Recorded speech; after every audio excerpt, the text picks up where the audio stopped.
अगर आपकी बॉडी में हीमोग्लोबिन की कमी है, मतलब खून की कमी है, आपका हीमोग्लोबिन लगभग 9 ग्राम से नीचे रहता है अगर आप फीमेल हैं तो, या फिर आपको बहुत ज़्यादा थकान महसूस होती है, आपकी कमर में दर्द होता है, आपको बेचैनी होती है, तो ये सारे सिम्टम्स होते हैं आपकी बॉडी में खून की कमी है। विंटर्स में ऐसे बहुत सारे फूड आते हैं जिन्हें हम खा के खून की कमी को दूर कर सकते हैं। तो वो कौन कौन से फूड प्रोडक्ट हैं जिन्हें अगर हम विंटर्स में लेते हैं तो हमारा हीमोग्लोबिन 1 महीने में काफ़ी हद तक इंक्रीज़ होता है। सबसे पहले है डेट्स यानी कि खजूर। खजूर में बहुत अच्छी मात्रा में हमें आयरन और फोलिक एसिड मिलता है। अगर हम डेली बेसिस पे 3 से 4 खजूर खाते हैं विंटर्स में तो हमारा हीमोग्लोबिन बहुत जल्दी बढ़ता है। इसके अलावा नंबर 2 पे है गुड़ और चना। गुड़ में भी अच्छी क्वांटिटी में हमें iron, vitamin B12, folic acid मिलता है। इसका कॉम्बिनेशन जब हम भुने हुए चने के साथ खाते हैं तो ये प्रोटीन, हीमोग्लोबिन ही आयरन प्लस प्रोटीन से मिलकर बना है, तो जब हम प्रोटीन के साथ आयरन की कोई चीज़ें लेते हैं तो उससे हमारा हीमोग्लोबिन बहुत अच्छे से बढ़ता है। तो चने में प्रोटीन होता है और गुड़ में आयरन होता है, तो इन दोनों का कॉम्बिनेशन हमारी हीमोग्लोबिन को इंक्रीज़ करने में काफ़ी हेल्प करता है।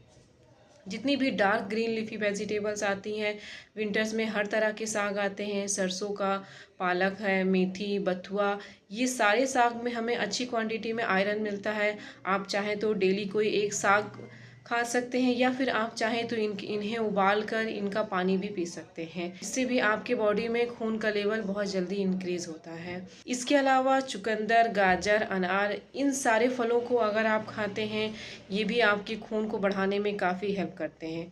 बस ध्यान ये रखना है, आयरन का एब्जॉर्प्शन हमारी बॉडी में तभी होता है जब हमारी बॉडी में विटामिन C होता है।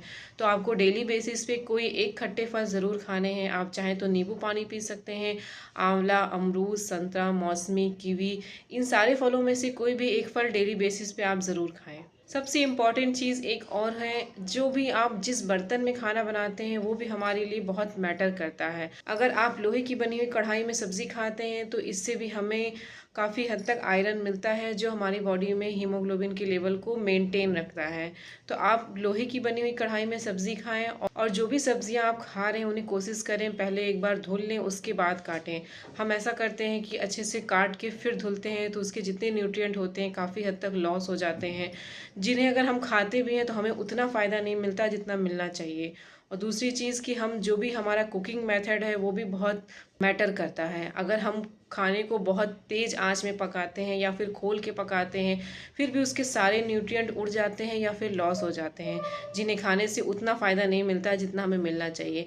तो ये छोटी छोटी बातों को आपको ध्यान रखना है, और जिन फूड में आयरन, फोलिक एसिड और vitamin C and vitamin B12 आपको मिलता है वो फूड प्रोडक्ट आपको अपनी खाने में ज़रूर ऐड करने हैं। इससे आपका हीमोग्लोबिन बहुत जल्दी रिकवर हो जाएगा और आप लगभग 9 ग्राम से लेकर 12 ग्राम तक का हीमोग्लोबिन का सफ़र तय कर लेंगे आसानी से।